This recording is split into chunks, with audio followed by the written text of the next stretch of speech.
Look, Jon Jones, this guy right here, he's the greatest of all time. So we really not about to do what y'all been trying to do. So Jon Jones retired a couple of days ago over the weekend via Dana White in a press conference, basically saying, hey, yo, I'm done.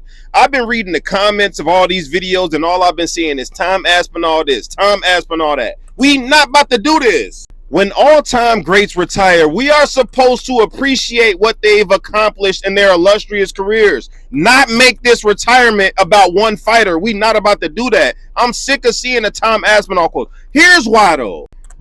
This is a prime example of what I'm talking about, right? DC, I love DC as a fighter and what he's accomplished outside of the octagon as well. But here's what I'm talking about, right? Leading the charge. If Tom Aspinall loses the belt, Jon Jones will come back. Whether his retirement sticks or not is completely irrelevant.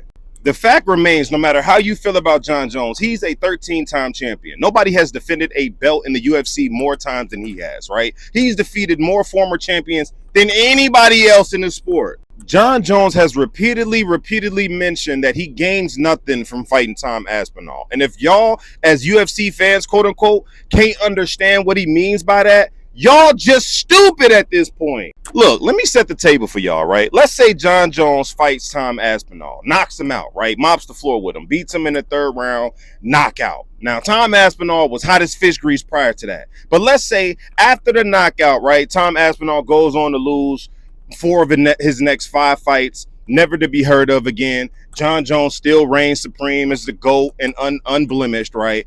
What is the perception going to be about Tom Aspinall after that? He fades to black. We never talk about him again, right? Then there's going to be another Tom Aspinall and another Tom Aspinall and another Tom Aspinall. And if Jon Jones refuses those fights, then what? He's ducking those guys too?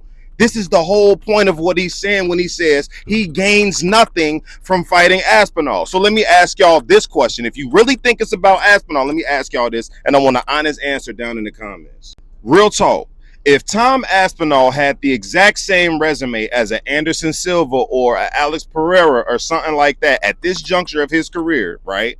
And he was on the table to fight Jon Jones, do you honestly think Jon Jones turns down the Aspinall fight if he has the resume of somebody like Anderson Silva? If you think, even after all that, Jon Jones would turn down that fight, you stupid. And you don't understand the whole concept of what's being talked about.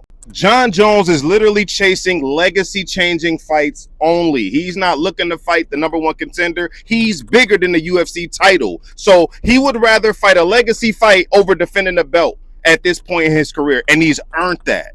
Let me know what y'all think down in the comments. Who's the greatest of all time? And if you don't say Jon Jones, unfollow me now.